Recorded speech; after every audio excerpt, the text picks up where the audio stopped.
bagaimana tindakan seseorang untuk eh, menjaga kesehatannya ataupun me- mengenalkan kesehatannya gitu ya.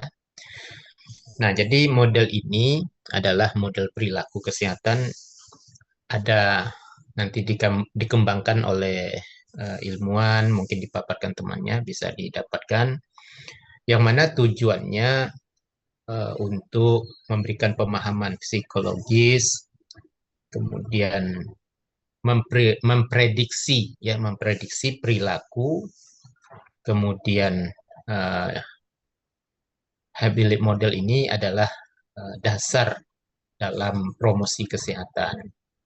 Nanti harapannya bisa menemukan komponen-komponen dari HBM dan penjelasannya lebih lanjut,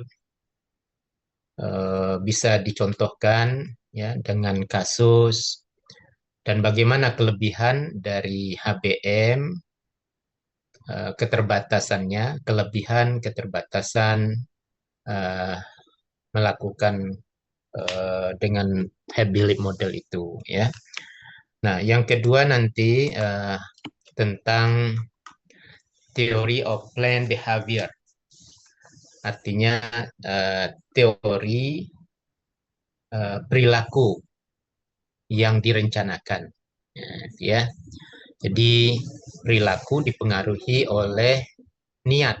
Ya, ya. Jadi niat juga dipengaruhi oleh sikap, kemudian norma dan juga kontrol.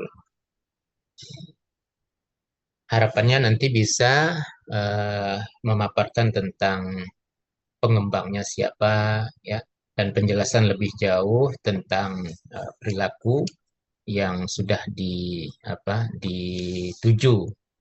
Kemudian eh, komponen utama harapannya juga bisa menjadi fokus perhatian, kemudian contoh ya, contoh-contoh yang berkaitan barangkali tentang olahraga ya, kemudian kelebihan, kelebihan dan juga keterbatasan yang di- dijadikan acuan ya dalam teori of planned behavior ini. Kemudian yang ketiga, kita membahas tentang social cognitive theory. Ya, social cognitive theory yaitu teori tentang kognitif sosial eh, berkenaan dengan perilaku yang dipengaruhi oleh individu dan juga lingkungan. Individu, teman, orang dekat gitu ya, orang yang berada di sekitar kita dan lingkungan. Nah, manusia belajar dari pengalaman dan pengamatan. Ilmu juga berkembang dari pengalaman dan pengamatan. Eh, Mahirnya atau skill seseorang juga dengan pengalaman dan pengamatan. Nanti bisa pemahamannya lebih lanjut, tujuannya. Nah, bagaimana konsep utama dari sosial ini, kemudian eh, behavioral capability, Nah, dan yang lainnya masih banyak lagi tadi. Kemudian contoh kasus harapannya bisa muncul, kemudian kelebihan dan keterbatasannya ya. Nah, itulah mungkin yang menjadi perhatian kita dalam ketiga-tiga materi yang insya Allah hari ini akan kita perkenalkan gitu ya. Nah, untuk mempersingkat waktu kepada kelompok awal ya, eh, dipersiapkan bahan presentasinya ya. Ya sudah ya sedikit lagi hadir semua gitu ya.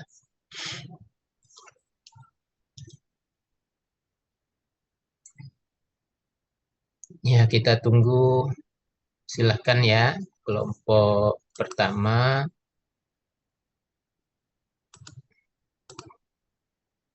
Kelompok pertama itu ada siapa ya?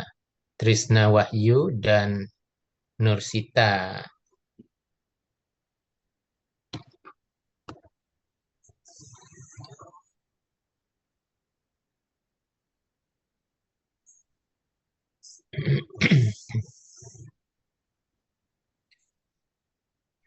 Izin share screen, Pak. Ya,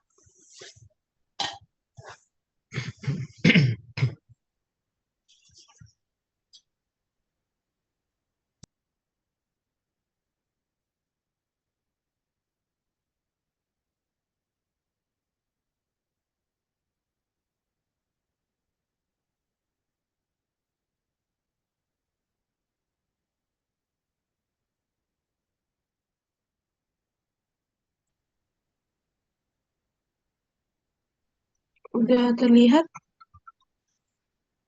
Sudah terlihat, Mbak Nursita. Baik, Assalamualaikum warahmatullahi wabarakatuh. Selamat pagi Bapak Suherman dan teman-teman semua. Perkenalkan, saya Tresna Wahyudi Sabili dari kelompok 1 yang hari ini bertugas sebagai moderator sekaligus pemateri yang kedua. Pada kesempatan ini, kami dari kelompok 1 akan mempresentasikan materi mengenai Health Belief Model atau HBM dalam mata kuliah konsep dasar promosi kesehatan. Adapun rangkaian diskusi pada pagi hari ini, yang pertama nanti akan ada pemaparan materi oleh Mbak Nursita, kemudian dilanjutkan oleh saya. Dan yang ketiga ada diskusi atau tanya jawab yang nanti akan dibagi menjadi 2 termin. Tiap termin ada 3 penanya. Baik, untuk memulai acara, saya persilakan kepada Mbak Nursita untuk menyampaikan materi pertama tentang Health Belief Model.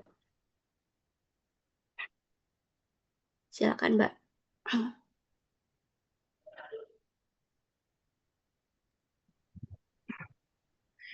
Baik, langsung saja ya.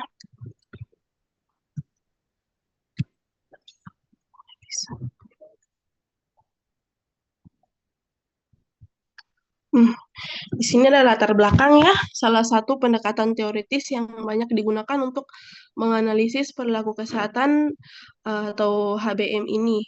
Model kepercayaan kesehatan. Model ini yang dikembangkan pada tahun 1950-an, awalnya digunakan untuk memahami rendahnya partisipasi masyarakat dalam program imunisasi dan screening penyakit. Hingga kini, HBM tetap relevan dalam berbagai isu kesehatan modern, termasuk kampanye vaksinasi dan pencegahan penyakit menular.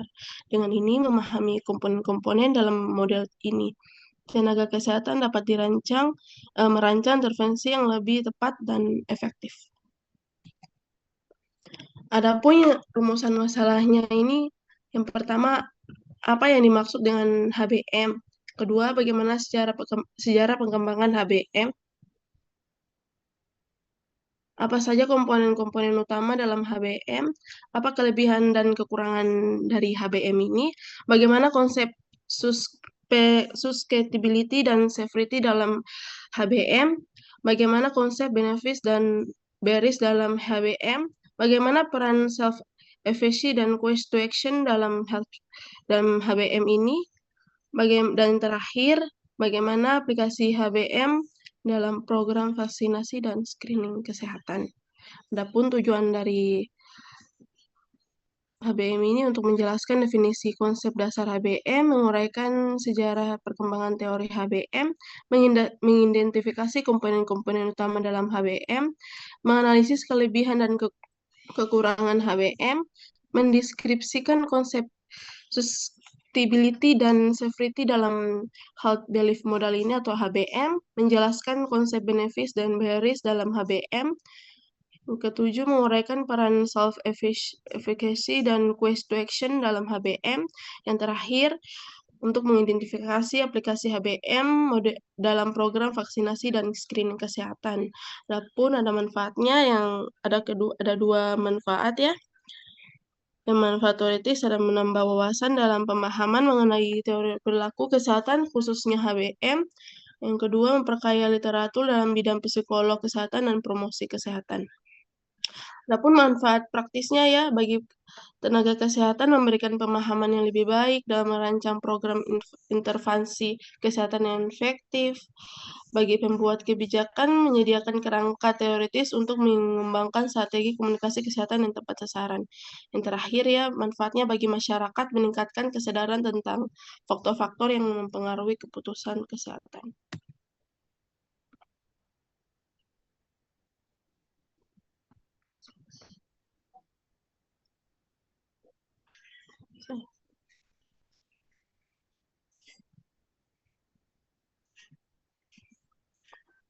Maaf. Adapun pengertian health belief model ya, adalah kerangka teori dalam psikolog kesehatan yang digunakan untuk menjelaskan bagaimana keyakinan dan persepsi individu memengaruhi tindakan mereka dalam menjaga kesehatan.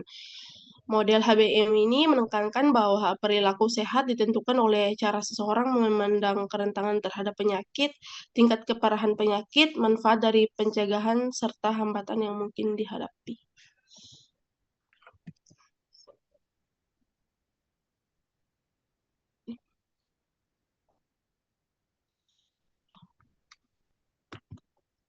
Maaf, ini next.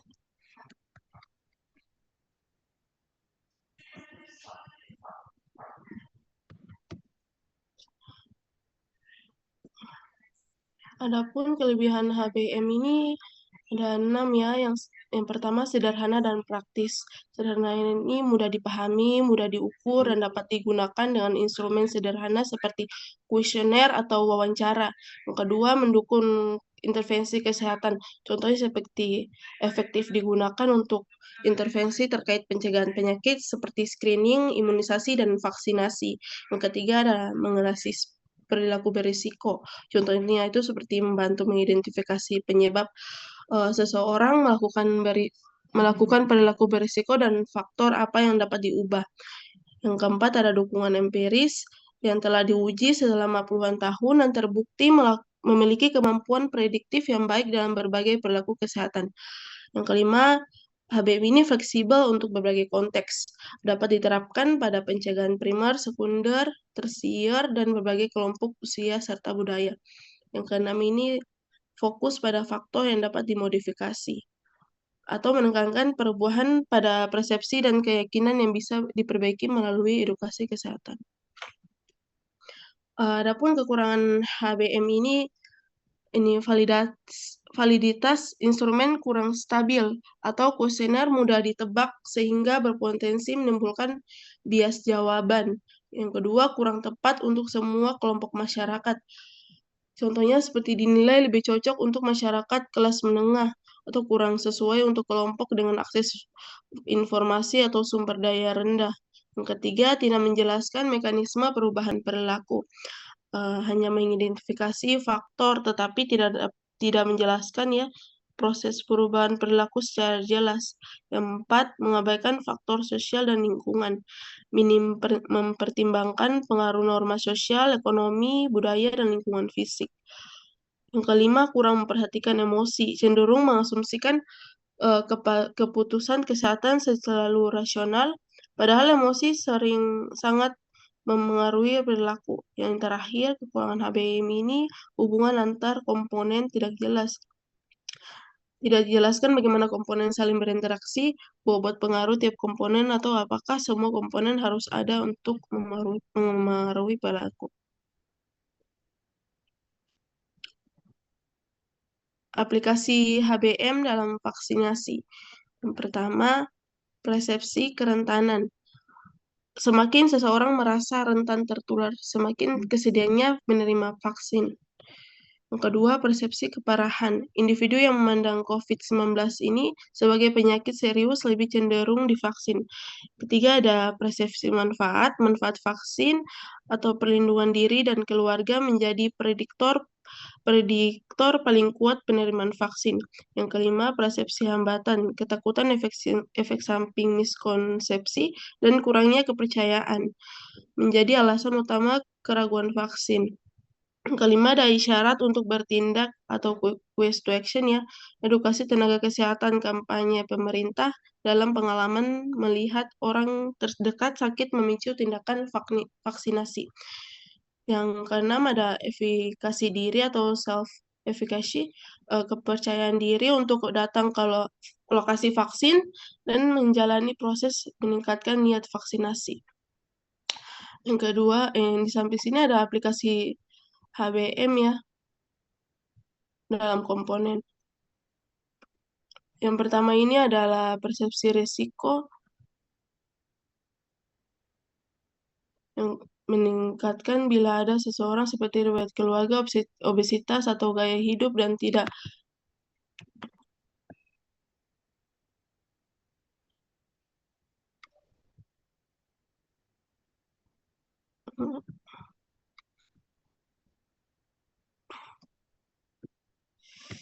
maaf ini yang nggak full ya, sampai sana nggak bisa.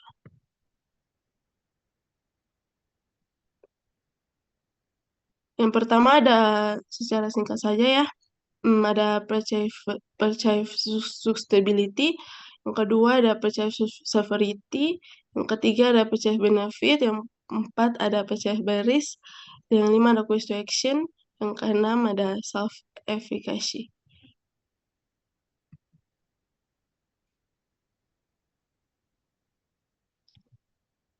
Berikut adalah kesimpulannya dari PPT kami.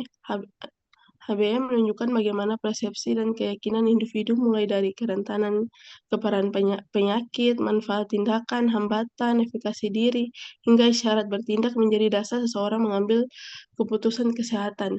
Terakhir ada saran untuk tenaga kesehatan perlu berkomunikasi dengan cara yang membuat masyarakat memahami manfaat tindakan kesehatan dan membantu mereka mengatasi hambatan yang dirasakan. Kedua, untuk membuat kebijakan, program kesehatan sebaiknya mempertimbangkan faktor psikologis masyarakat dan perkuat dorongan tindakan melalui kampanye yang jelas dan konsisten. Yang untuk masyarakat diharapkan lebih efektif mencari informasi kesehatan yang benar dan meningkatkan kesadaran risiko penyakit agar mulai melakukan pencegahan. Terakhir, untuk peneliti, dianjurkan menggabungkan HBM dengan teori lain yang memuaskan aspek sosial dan emosional agar pemahaman perilaku kesehatan lebih lengkap. Oke, sekian itu presentasi dari kami. Selanjutnya saya akan serahkan ke moderator.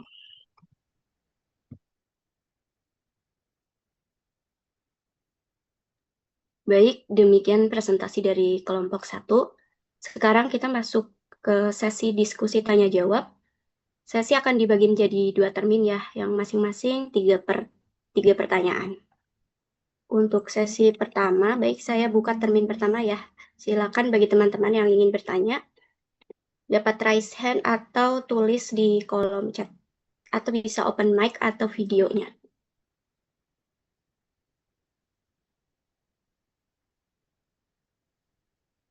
Baik, ini udah ada pertanyaan dari Mbak Mega dari kelompok 12. Mengapa edukasi kesehatan sering gagal mengubah perilaku meskipun informasi sudah sangat jelas?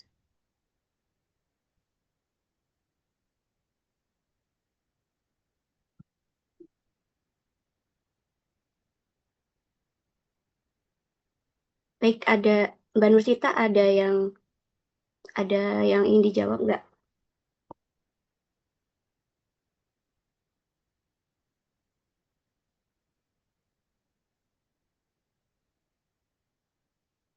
Baik, kalau begitu saya yang akan menjawab pertanyaan dari Mbak Mega. Untuk nomor 3, untuk edukasi kesehatan sering gagal mengubah perilaku masyarakat meskipun informasi sudah sangat jelas.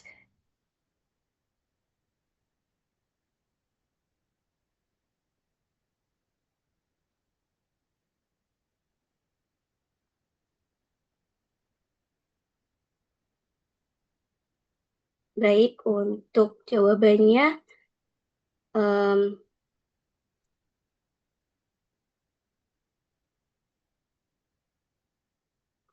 HBM itu kan menjelaskan bahwa perubahan perilaku membutuhkan peningkatan pada susceptibility, severity, dan benefit, serta self-efficacy, serta pengurangan barriers.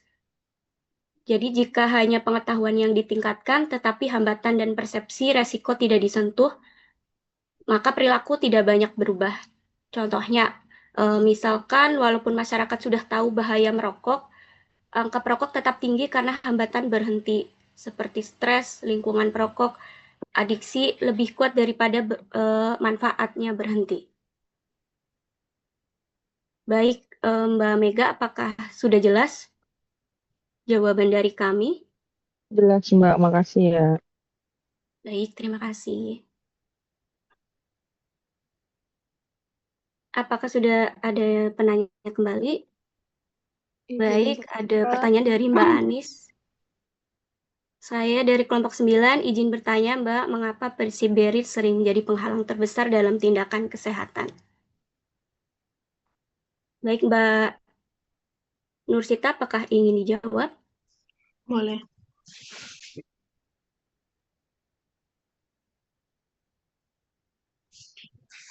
Iya. Jadi pertanyaan itu kan mengapa Perseveris sering menjadi penghalang terbesar dalam tindakan kesehatan ya. Jadi Perseveris ini sering menjadi penghalang terbesar karena hambatan yang dirasakan seseorang seperti takut, malu, biaya, jarak, dan efek samping atau rasa malas lebih terasa nyata dibanding manfaat yang belum terlihat ya. Akibatnya, meskipun seseorang yang tahu suatu tindakan kesehatan itu penting, hambatan tersebut membuat mereka menunda atau tidak ingin melakukannya. Contohnya seperti vaksinasi, seseorang tahu vaksin itu penting, tapi akan takut jarum suntik atau percayakan hoax ya sehingga tidak mau untuk datang ke lokasi vaksin. Itu aja sih. Apakah cukup? Jawabannya Mbak Anis. Mbak Anis, Sudah apakah cukup, sudah Mbak. cukup? Sudah cukup, terima Baik, terima kasih. kasih Mbak Anis. Baik, ada pertanyaan kembali dari Mbak Reni. Mengapa HBM sering dijadikan dasar penelitian mengenai perilaku vaksinasi? Baik, Mbak Nursita, apakah ingin dijawab?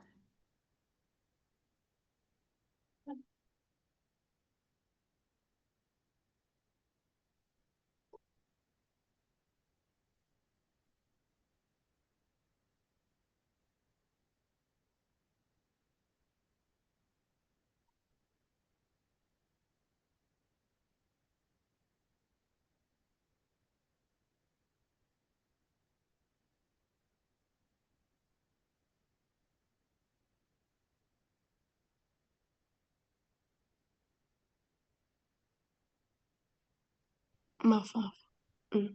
Jadi pertanyaannya itu mengapa HBM sering dijadikan dasar penelitian mengenai perilaku vaksinasi dan dalam berbagai situasi kesehatan ya. Karena variabel-variabel HBM tadi ya yang langsung berkaitan dengan alasan seseorang untuk menolak atau menerima vaksin. Yang variabel itu yang termasuknya persepsi risiko, persepsi bahaya, manfaat vaksin, hambatan serta keyakinan diri. Semua faktor ini sangat cocok yang dipakai untuk memahami keraguan vaksin. Tuh, Mbak Widya, ada sanggahan dari Ya, oke. Tadi mengenai HBM ya, ini merupakan kajian perilaku pencegahan penyakit. Ya, jadi HBM ini tadi diantaranya disebutkan ya vaksinasi, gitu ya. Kemudian yang lain ya terkait dengan perilaku ini adalah screening kesehatan. Apa misalnya? Apa misalnya yang screening kesehatan? Kajian tentang apa? Kalau untuk screening. Halo, kedengaran suara saya nggak? Halo, suara saya kedengaran? Terdengar, Pak. Ya, ya, oke, oke, baik. Itu ya tadi berkaitan dengan pertanyaan itu. Tadi vaksin ya memang sering digunakan dengan HBM biasanya yang dilakukan. Yang lain misalnya screening kesehatan. Untuk screening kesehatan itu apa saja misalnya? Misalkan cek gula darah Pak pada Nah, DM. betul. Gula darah, kemudian pap smear, apalagi sadari, ada lagi IPA, ya. Kemudian penggunaan masker dan cuci tangan. Nah, itu juga sering menggunakan HBM ini. Apalagi berkaitan dengan pencegahan penyakit, ya, HIV/AIDS misalnya, gitu ya. Jadi kajian ini cocok karena fokus pada persepsi risiko yang dihadapi atau susceptibility, kemudian keparahan ya severity, keparahan penyakitnya. Dan kajian yang lain ada lagi berkenaan dengan promosi dan pendidikan kesehatan. Misalnya untuk melihat keefektifan penyuluhan gitu ya, ataupun media promosi kesehatan, itu promosi leaflet, video, iklan, dan sejenisnya. Itu adalah media promosi. Kemudian perubahan persepsi sebelum dan sesudah edukasi. Nah, ini sering saya lakukan ini untuk mahasiswa S2 juga gitu ya, untuk melakukan Zoom, membuat salah satu tugas ya, tugas perkuliahan. Jadi saya ambil pilihan gini ya. Kalau untuk S2 mau ujian tertulis, esai atau mengerjakan eh, tugas yang seperti ini, mestinya dia melakukan Zoom ya berkaitan dengan lingkungan kerja apapun gitu ya, terkait dengan promosi, bisa ke lingkungan sekolah, bisa ke lingkungan pesantren gitu ya. Kita memberikan edukasi ataupun apa namanya tadi ya. Ini bisa dilakukan eh, apa sebelum dan sesudah gitu ya, untuk melihat pemahaman sejauh mana mereka bisa mengerti tentang edukasi atau penyuluhan yang diberikan. Nah, sebelum kita lanjut, ini berkaitan ini ya, untuk kelas kita, saya juga ingin menawarkan gitu ya, apakah mau ujian tertulis atau mau tugas gitu ya, tugas berkelompok, tapi kalau tulis ya individu jadinya kan. Nah, nanti bisa didiskusikan bersama. Kalau tugas, ya kita mencari lokasi di lingkungan Bapak Ibu yang satu kelompok, misalnya satu kelompok ada 3 gitu ya. Ada 3. Nah, dari 3 kelompok itu, dari satu kelompok ini, dia mau membuat eh, edukasi atau penyuluhan apa berkenaan dengan mata kuliah kita ini di lingkungan mana ya. Nah, nanti melakukan Zoom boleh atau memang mau langsung ke lapangan gitu ya. Nah, seperti yang dilakukan juga S1 reguler, saya membuat tugas lapangan selain perkuliahan gitu ya. Eh, Mereka melakukan kegiatan lapangan, survei, kemudian eh, apa tadi, pre-test, post-test, langsung buat ini, buat laporan ya, buat laporan. Itu yang kita lakukan di mata kuliah yang lain ya. Nah, tidak jauh berbeda dengan mata kuliah kita ini ya, konsep dasar Promkes kita itu lebih nyata kalau kita mau turun ke lapangan gitu ya, atau Zoom. Itu mungkin ya tawarannya, mau ujian tertulis atau eh, tugas lapangan. Itu ya. Yang lain nanti ya berkaitan dengan kepatuhan juga ya. Kajian kepatuhan itu misalnya minum obat. Ini sekaligus bisa menjadi ide untuk apa? Untuk membuat skripsinya gitu. Ya, banyak yang bisa dilakukan dengan konsep yang kita pelajari hari ini ya, dengan kepatuhan makan obat, diet ya. Apakah ya, ada yang mau bertanya? Diet pada pasien ataupun kepatuhan kontrol. Itu semua berkaitan dengan apa tadi yang disampaikan dalam materinya, yaitu benefit, eh, perceived barrier, ataupun self efficacy, ya. Nah, kemudian yang lain, yang keempat masih banyak ya. Nih, empat ada lagi ya, kajian tentang penyakit tidak menular ya, misalnya tentang HBS, hipertensi, jantung, obesitas. Nah, ini fokusnya apa? Kesadaran risiko panjang. Wah, karena penyakitnya tadi ya. Kemudian manfaat perubahan gaya hidup. Nah, untuk merubah ini ya butuh tadi ya materi kita. Mereka bisa tidak menerima berkaitan dengan sakit itu ya. Tadi merokok digambarkan oleh temannya. Ada lagi tentang kajian kesehatan ibu dan anak tentang KIA ya. Nah, ini dalam hal mungkin ada yang bidan ya, pemeriksaan kehamilan misalnya ya, ataupun persalinan di fasilitas kesehatan, dan juga imun tadi yang disebutkan, serta pemberian ASI ya, ASI eksklusif eksklusif. Kemudian perilaku pencarian pengobatan ya, atau help seeking behavior namanya ya.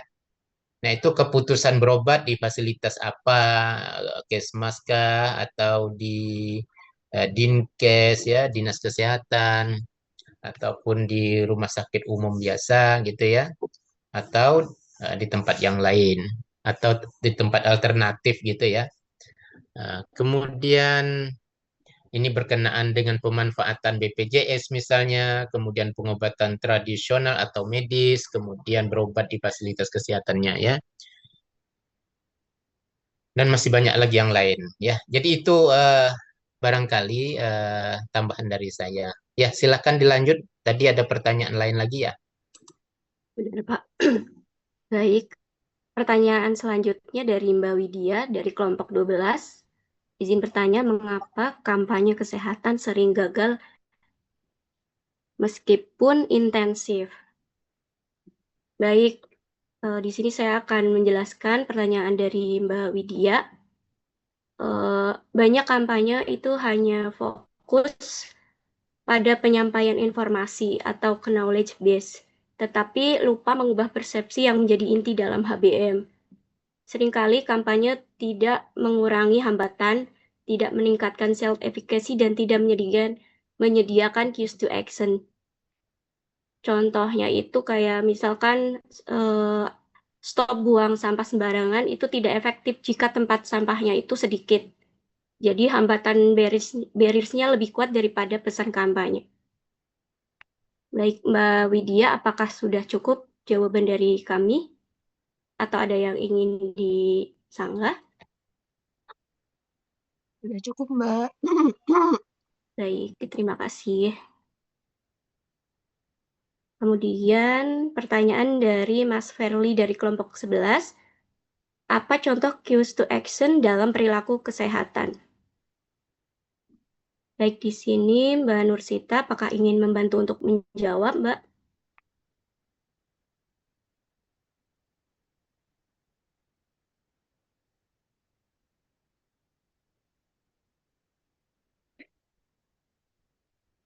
Ya, saya izin menjawab ya. Eh, apa contoh self-efficacy dalam konteks perilaku kesehatan? Jadi, seseorang yang yakin bahwa ia mampu berhenti merokok akan lebih sukses menjalankan proses tersebut dibandingkan orang yang merasa tidak mampu. Itu salah satu contohnya sih, Pak. Apa dapat dipahami, Pak Ferli? Mbak Ferli, apakah sudah jelas atau ada yang ingin disanggah atau ada yang ditanyakan? Eh, cukup cukup Mbak. Makasih. Halo. Baik, terima kasih Pak Ferli. Kemudian ada pertanyaan lagi dari Mbak Nurul. Jika hambatan lebih besar daripada manfaat, bagaimana strategi pemerintah berdasarkan HBM untuk meningkatkan perilaku sehat? Baik, Mbak Nursita, apakah ingin dijawab?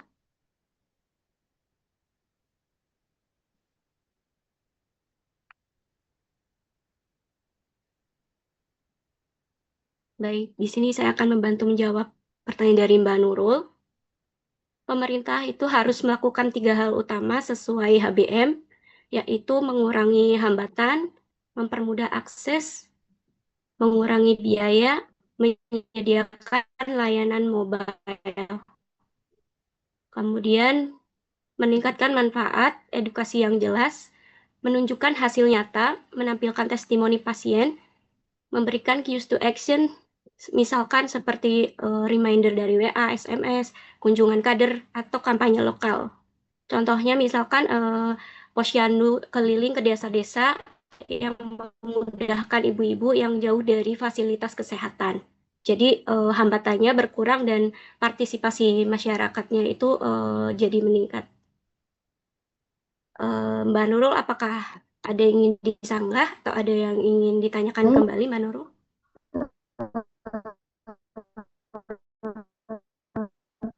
Sudah cukup terjawab. Baik. Terima kasih. Baik, terima kasih atas pertanyaan. Tanya kembali, teman-teman.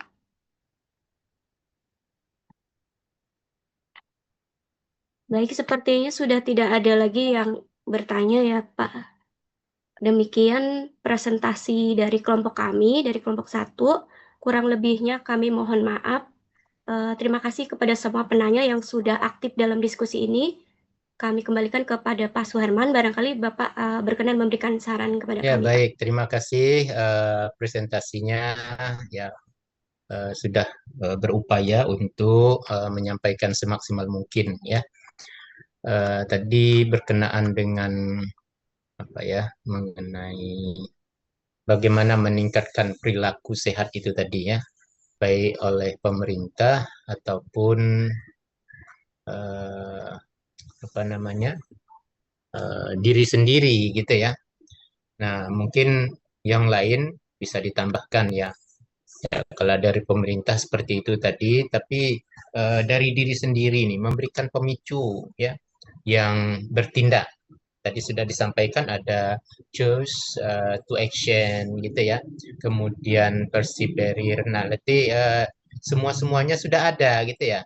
Eh, Misalnya kalau dalam hal menekankan manfaat perilaku sehat misalnya ya, olahraga tidak hanya mencegah penyakit gitu ya, tetapi juga membuat tidur lebih nyenyak dan tubuh lebih bugar. Ini biasanya eh, pada orang-orang yang sudah lanjut usia gitu ya, kebanyakan susah tidur ya. Saya dengar begitu keluhan dari usia lanjut, tapi tidak semua gitu ya. Nah, tapi kalau mereka ingin beralih ke gaya hidup sehat, ya itu tadi memang nggak boleh sih kita tidur terlalu lama malam, maksudnya ya terlalu malam sehingga waktu tidurnya juga berkurang gitu ya. Nah, kita coba ini bagaimana meningkatkan kegiatan olahraganya mungkin dalam seminggu bahan.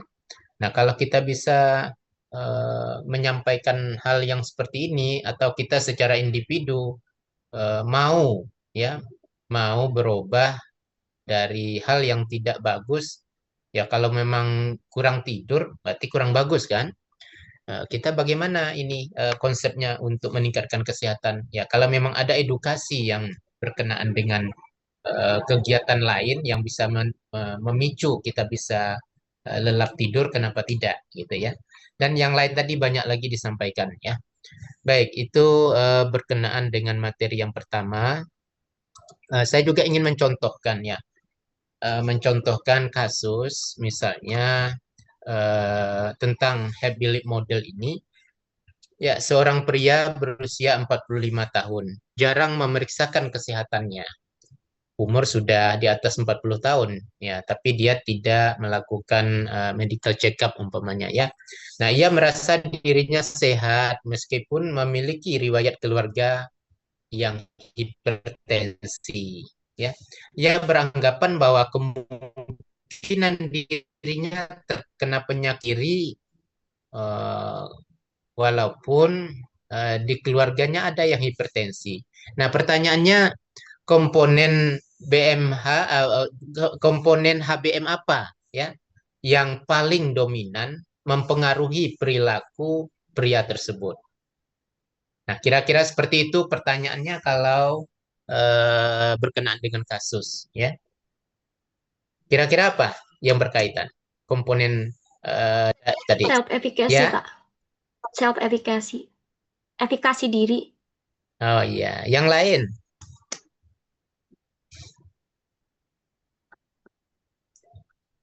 Jadi ini ya, ada enggak pendapat dari yang lain? Silahkan. Dengan kasus yang saya sampaikan tadi.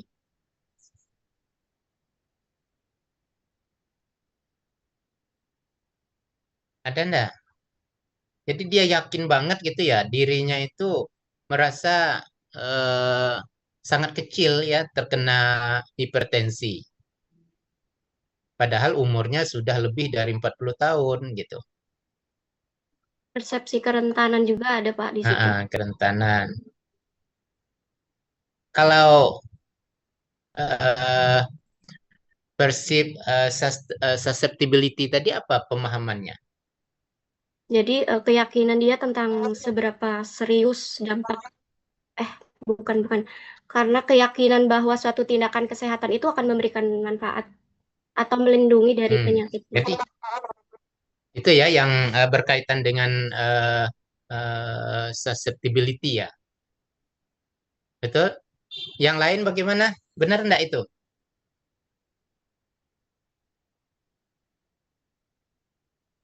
Mau berubah enggak jawabannya? Oh, itu maksudnya yang persepsi kerentanan ya, Pak, yang Bapak Ya, tanyakan. yang tadi. Kalau yang kerentanan itu keyakinan seberapa besar resiko dirinya terkena penyakit, Pak. Ya, jadi dia nggak yakin tadi kan bahwa dirinya itu nggak kemungkinan terkena penyakit hipertensi. Dia punya riwayat loh gitu. Aktivitasnya nggak mendukung gitu ya. Artinya kalau dia punya riwayat, dia akan berjaga-jaga nih atau mawas diri lah gitu ya. Apa sih penyebab hipertensi? Nah, dia berkaitan dengan gaya hidup barangkali dia akan memperbaiki. Oh, kalau hipertensi yang nggak boleh ini makanannya, minumannya. Nah, dia mau mawas diri dengan makanan dan minuman tersebut gitu ya.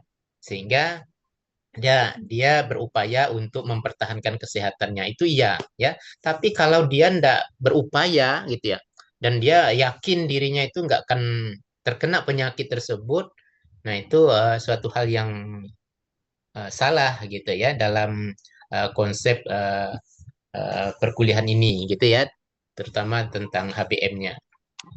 Itu ya. Mungkin yang berikut.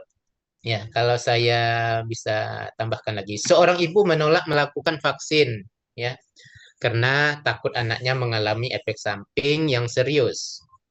Meskipun ia tahu bahwa vaksin dapat mencegah penyakit.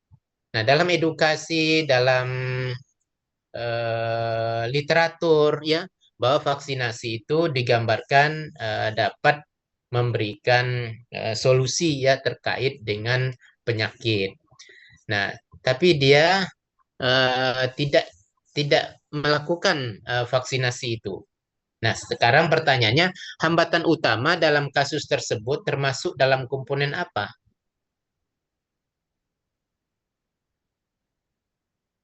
Jadi pahami ya tadi dalam materi-materi yang saya sampaikan maupun intinya tadi udah dijelaskan oleh teman kelompok yang presentasi gitu ya.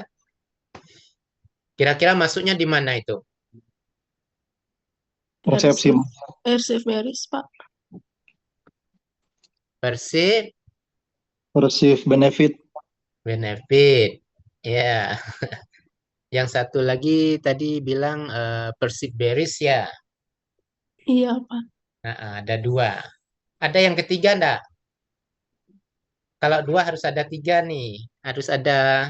Nah, itu kalau kita buat pertanyaan, misalnya satu, nggak bisa satu, dua, tiga, empat, lima, enam. Ya, sangat jelek, jelek, agak jelek gitu ya, jelek, kurang jelek, apa gitu ya. Pokoknya harus ada sampai 7, 5 jadi ganjil ya, harus ganjil. Nah, sama dengan ini yang menjawab baru 2. Satu lagi kira-kira apa?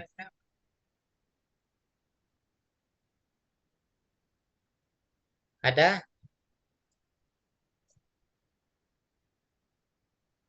Jadi ketakutan efek samping menjadi hambatan melakukan tindakan kesehatan. Efek samping tadi ya. Nah, ayo, yang lain berpendapat nggak apa-apa, nggak disalahkan, ya, nggak ada yang salah dan benarnya gitu ya. Ini kita berpendapat.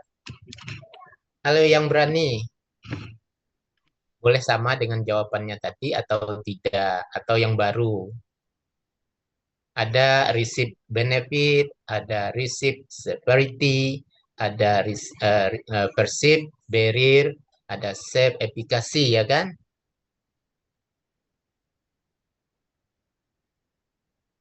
Perceive Halo, severity. ya, Perceive severity. severity ya. Nah, dari penjelasan temannya tadi, yang lebih mendekati itu adalah perceived barrier, gitu ya.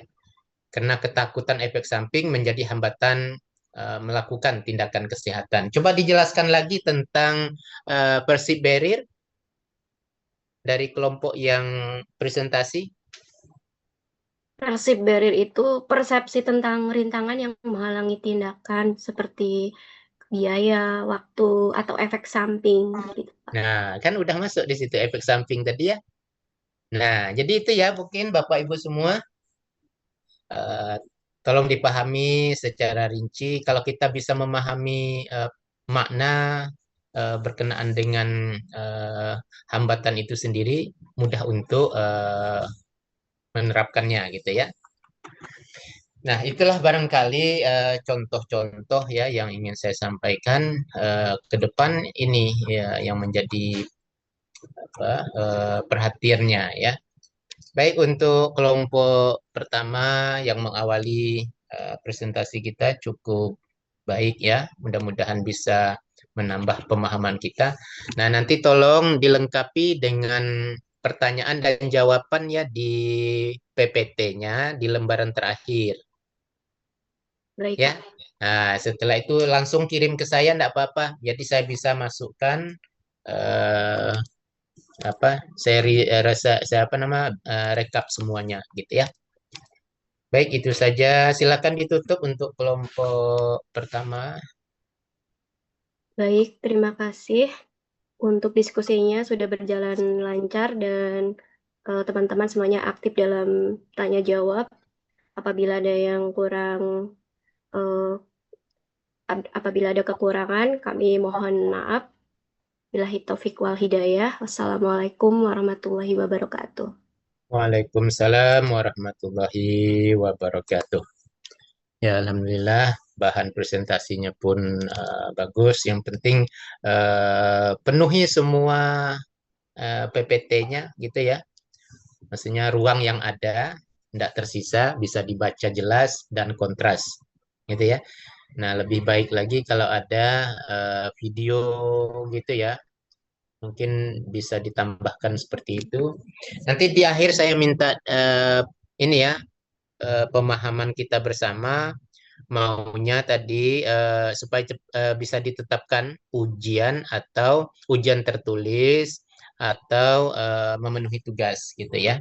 Kalau tugas berkelompok, kalau ujian individual.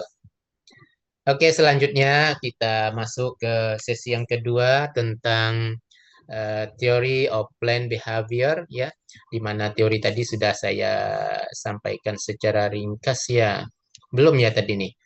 Ya, sudah ya tentang bagaimana teori pengertian komponen utama apa saja yang ada di Theory of Planned Behavior itu, kemudian penjelasan masing-masing komponen ya. Sama halnya nanti dalam ujian kasusnya ya. Kemudian contoh-contoh kasus apa saja dan kelebihan serta keterbatasan dari eh, TPB ya, TPB ini. Demikian, silahkan dilanjut untuk presentasi kelompok yang berkaitan.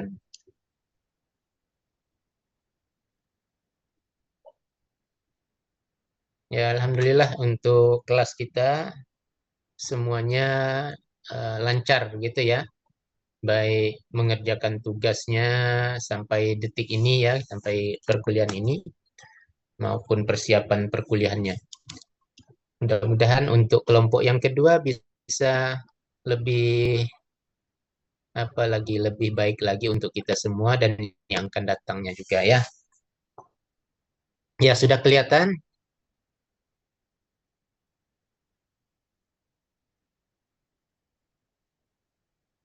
Untuk kelompok dua, Lipia yang lebih dominan ya. Nah, iya Itu Bapak. temannya memang tidak kuliah lagi atau bagaimana ya? Sedang izin ada kegiatan Bapak. Oh, karena kegiatan saja gitu ya. Ya, betul. Oke, baik. Ya, nanti ya, Debbie berhalangan karena kegiatan bersamaan waktunya dengan perkuliahan hari ini ya. Betul Bapak. Tapi beliau ini dalam perkuliahan aktif atau bagaimana? Aktif Bapak. Hmm, Untuk membuat PPT-nya ada andilnya nggak? Eh, karena kebetulan mungkin Lima Devi sedang padat, jadi saya backup Bapak. Oh, malam nggak bisa dia bantu. Sudah coba dihubungi cuma sepertinya itu karena padatnya agenda Bapak, jadi belum sempat Hmm, respon. iya, ya. Itu wajib atau bagaimana ya? Kalau kegiatannya saya kurang tahu sih Bapak. Urusan kantor atau Menwa bagaimana? kalau tidak salah Bapak, Menwa. Menwa itu kemahasiswaan kita. Iya, iya betul Bapak. Seperti leadership seperti itu ya Pak. Kalau saya baca dari edaran surat izinnya. Hmm, oh, dia masuk Menwa juga ya. Iya Bapak. Semangat ya, kelas khusus ada Menwa gitu. Biasanya yang reguler yang punya punya waktu banyak gitu ya. Ya, baiklah, tidak apa-apa. Eh, kita lanjut saja perkuliahannya. Ya, Ya. Baik Bapak, terima kasih. Izin ya. menyampaikan materi. Assalamualaikum warahmatullahi wabarakatuh. Waalaikumsalam warahmatullahi wabarakatuh. Yang terhormat Bapak Suherman selaku dosen konsep dasar promosi kesehatan dan juga tentunya seluruh rekan-rekan yang sudah hadir pada kelas hari ini. Izin saya dari kelompok 2 akan menyampaikan materi perihal Theory of Planned Behavior.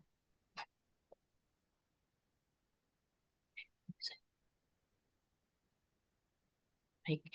Untuk latar belakangnya sendiri, banyak perilaku kesehatan remaja yang dipengaruhi oleh psikologis dan juga sosial. Untuk memahami perilaku tersebut dibutuhkan teori yang mampu menjelaskan proses mengapa seseorang bisa bertindak demikian. Nah, Theory of Planned Behavior atau TBP membantu memprediksi perilaku berdasarkan niat. Dan ini sangat relevan untuk perilaku seperti merokok karena dipengaruhi oleh sikap, lingkungan sosial, dan juga kemampuan diri. Maaf, maaf.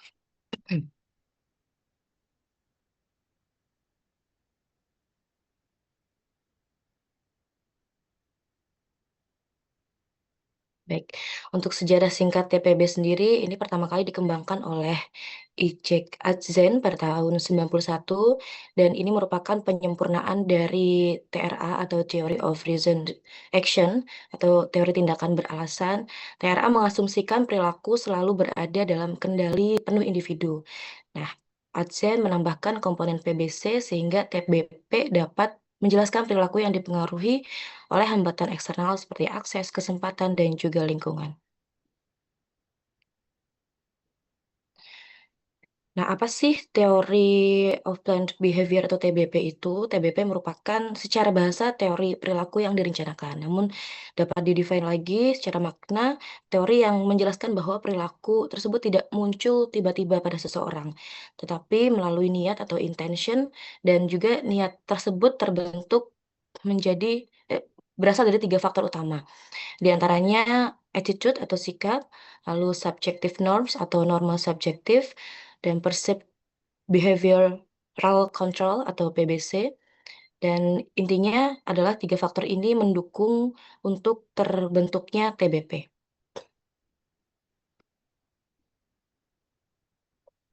Implikasi sudah jauhan. Oke. Oke. Untuk yang pertama, attitude atau sikap terhadap perilaku. Attitude sendiri secara bahasa adalah sikap, namun bisa didefine lagi merupakan evaluasi individu apakah suatu perilaku itu dianggap menguntungkan atau merugikan. Dan ini terbentuk dari behavioral belief atau keyakinan tentang konsekuensi perilaku, serta evaluation of outcomes atau penilaian terhadap hasil tersebut. Jika seseorang percaya bahwa perilaku memberi manfaat atau sikapnya positif, berarti intentionnya meningkat, seperti itu. Nah, ini contohnya diambil pada remaja, yaitu remaja yang merokok. Remaja tersebut menganggap bahwa merokok dianggap meningkatkan kepercayaan diri atau membuat lebih diterima di lingkungannya. Nah, ini berarti attitude merupakan hasil dari proses kognitif dan evaluatif seseorang remaja tersebut terhadap perilaku merokok. Lalu selanjutnya subjective norms atau norma subjektif. Ini merupakan persepsi individu terhadap dukungan atau tekanan sosial dari orang-orang yang dianggap penting atau yang bisa menginfluence si individu tersebut untuk melakukan sesuatu. Dibentuk dari normative beliefs, keyakinan tentang apa yang diharapkan orang lain, dan juga motivation to comply atau motivasi untuk melakukan tindakan tersebut gitu. Dan pada remaja ini biasanya sangat dominan dipengaruhi oleh circle, lingkungan, atau teman-teman sebayanya. Contohnya seperti tadi yang merokok juga. Nah, karena circle-nya banyak yang merokok, tentunya si remaja tersebut jadi terinfluence untuk mengikuti aktivitas merokok tersebut. Dan norma subjektif ini mencerminkan kekuatan pengaruh sosial yang membentuk niat.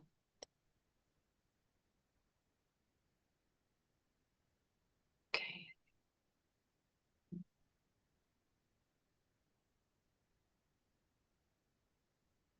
Oke. Sebentar,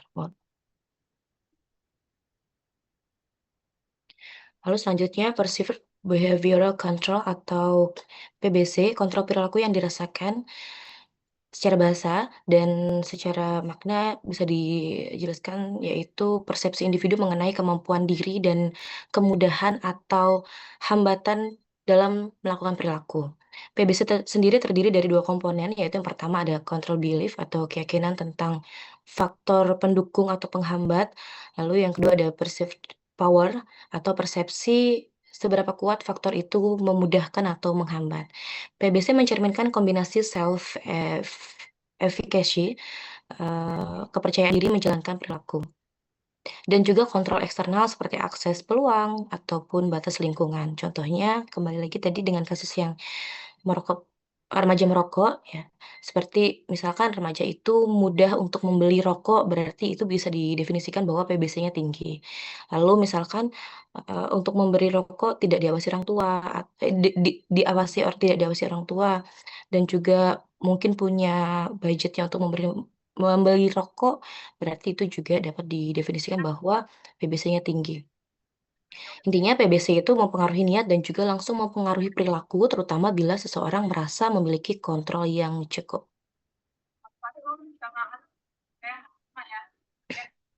Nah, ini attitude ditambah subjects, norms, dan juga PBC itu akan menghasilkan intention atau niat dan juga behavior. Ketiga faktor ini berkontribusi membentuk intentionnya tadi, juga prediktor paling kuat dalam perilaku. PBC sendiri memiliki efek ganda, yaitu membentuk niat dan dapat langsung menentukan perilaku. Artinya seseorang akan bertindak jika ia mau ada niat dan mampu, atau tadi dalam konteks PBC-nya itu mampu, seperti itu. Oke, ini contoh kasusnya pada remaja. Seperti tadi juga sudah disampaikan di awal masing-masing poinnya. Ini contohnya seorang remaja yang menganggap bahwa merokok itu keren, begitu meningkatkan percaya diri. Padahal sebenarnya itu suatu keyakinan yang salah, karena merasa merokok mengurangi stres. Nah, kalau dari sisi subjective norms-nya, ini tekanan teman sebenarnya sangat kuat, atau circle sekitar sangat mendukung sekali untuk remaja tersebut melakukan tindakan merokok seperti itu. Dan teman atau keluarga juga merokok. Jadi remaja tersebut menganggap bahwa itu normal untuk dilakukan. Nah, PBC-nya akses merokok mudah untuk didapatkan dan juga pengawasannya lemah dan aturan sekolah mungkin longgar. Nah, hasilnya ini niatnya atau intensinya kuat dan perilaku merokoknya terjadi. Nah, untuk intention behavior pada remaja khususnya adalah ini kesiapan mental melakukan perilaku, dan ada sebuah penelitian menunjukkan bahwa niat menjelaskan 40-50% perilaku merokok remaja. Biasanya di kalangan remaja merokok terjadi karena adanya kesempatan dan juga rasa ingin tahu dan akses yang mudah seperti tadi yang ada di contoh kasus.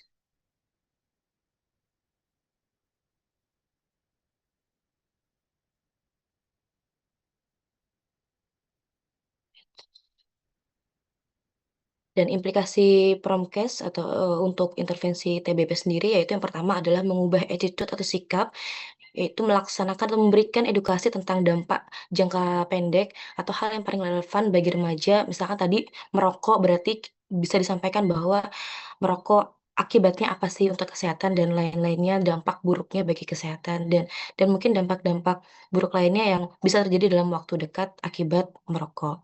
Lalu kampanye visual dan juga testimoni remaja mantan perokok yang mungkin sudah insyaf, jadi bisa memberikan testimoninya, apa sih manfaatnya kalau tidak merokok, seperti itu. Lalu yang kedua adalah mengubah subjective norms atau norma sosial dengan penguatan peer educator, lalu juga lingkungan sekolah yang bebas rokok, pelibatan orang tua dalam pengawasan, dan yang ketiga adalah menurunkan PBC kontrol perilaku tadi, seperti batasan penjualan rokok ke remaja, perketat aturan sekolah, dan mengurangi uang saku, serta melakukan tindakan pengawasan tidak hanya di sekolah, tapi juga di lingkungan keluarga atau rumah.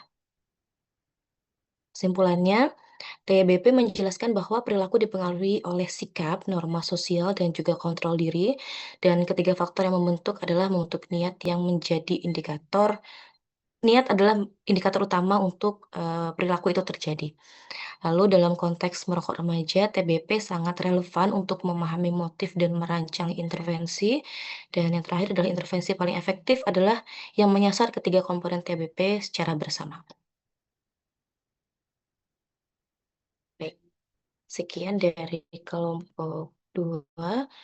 Apabila ada yang ingin bertanya, dipersilahkan.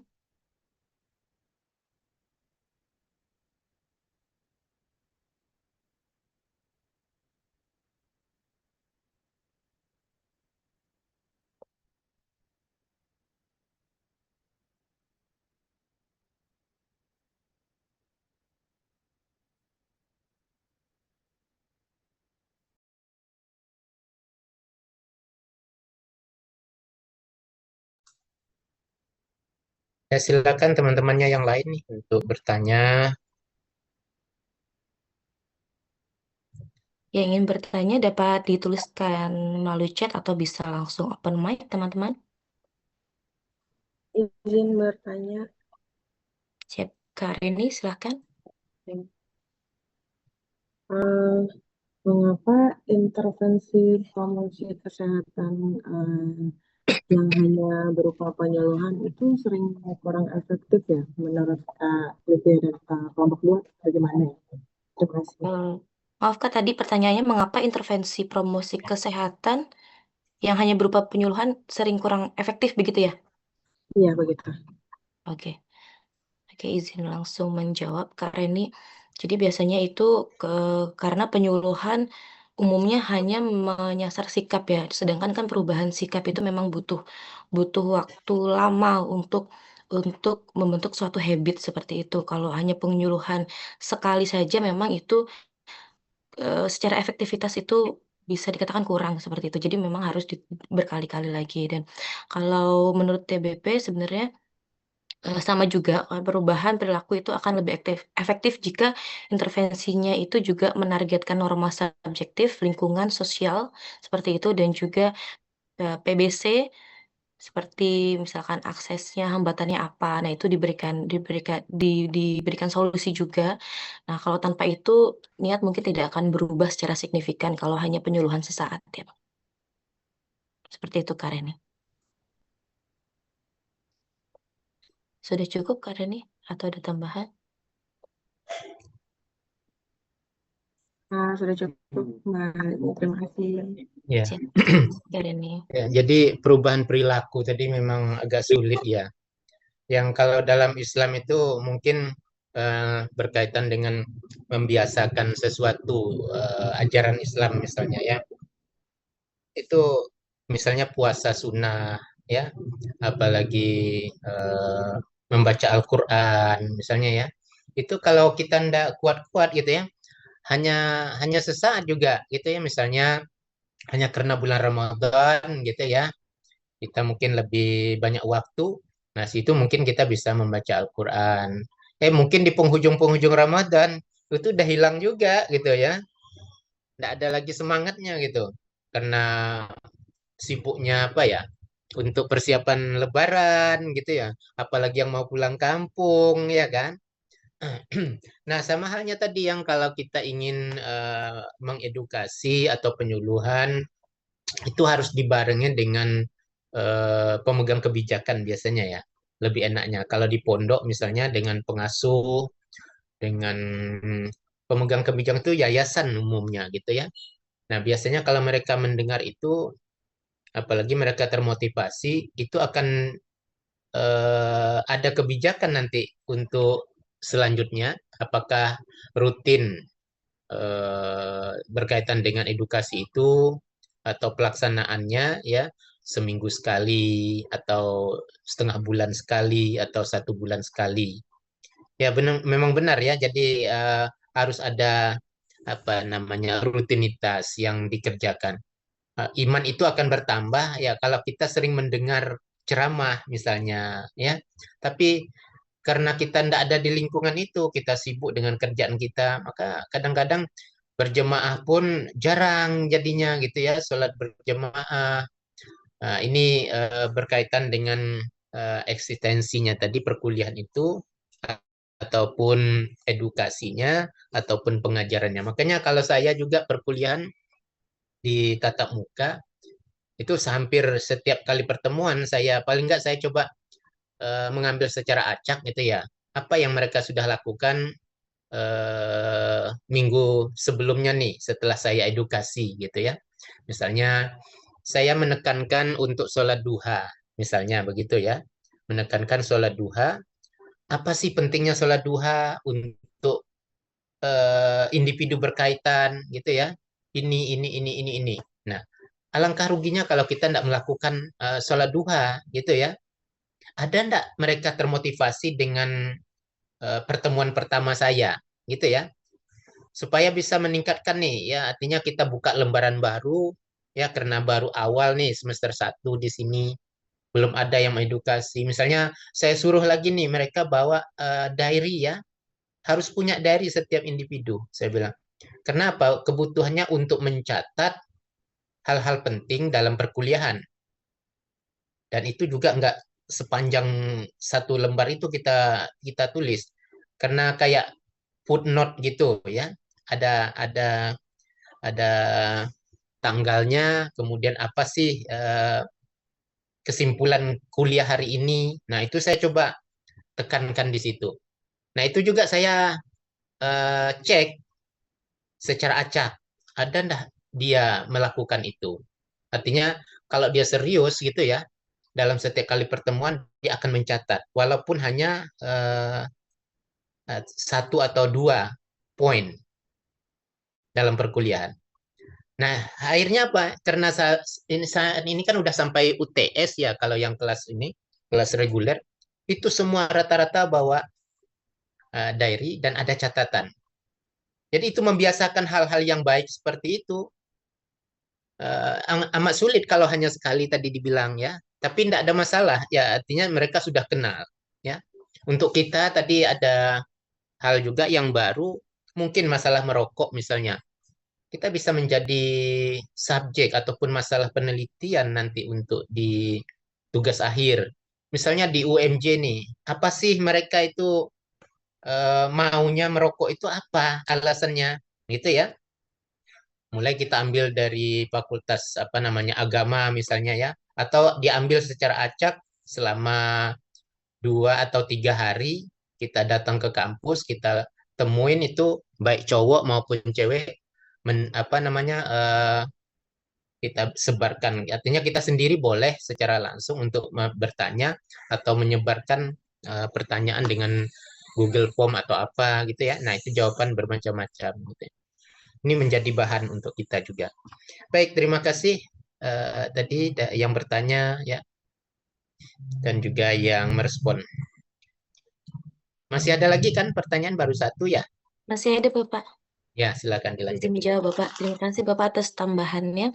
Untuk pertanyaan selanjutnya dari Mas Ibnu, saya izin bertanya, mengapa remaja yang sudah tahu bahaya rokok tetap merokok menurut TPB? Baik, izin menjawab. Biasanya itu karena pengetahuan saja yang tidak cukup dalam dalam praktik TPB.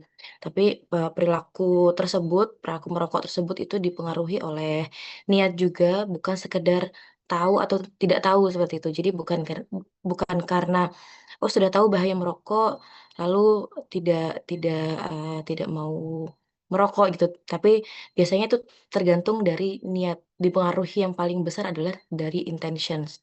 Dan remaja bisa mengetahui bahaya rokok, tapi sikapnya tapi jika sikapnya tetap positif di lingkungan sosial yang mendukung dan juga akses rokok yang mudah, maka niat rokok tersebut tetap bisa saja terjadi seperti itu. Jadi selain niat juga circle atau lingkungan tadi itu sangat mendukung dari 3 faktor utama tadi yang sudah dijelaskan ya Mas Ibnu, seperti itu. Jadi biasanya kalau walaupun sudah tahu, tapi karena dari 3 norma tersebut itu mendukung untuk merokok atau sangat menginfluence sekali untuk merokok, itu tetap akan berpengaruh ke remaja tersebut untuk tetap merokok, seperti itu. Bagaimana Mas Ibnu, sudah cukup? Sudah cukup kali Via, makasih ya. Siap, terima kasih juga Mas Ibnu. Terus selanjutnya dari Mas Fuji, mengapa norma subjektif dianggap sangat dominan pada kelompok remaja dibandingkan orang-orang dewasa? Sebentar ya Mas Fuji, terima kasih atas pertanyaannya.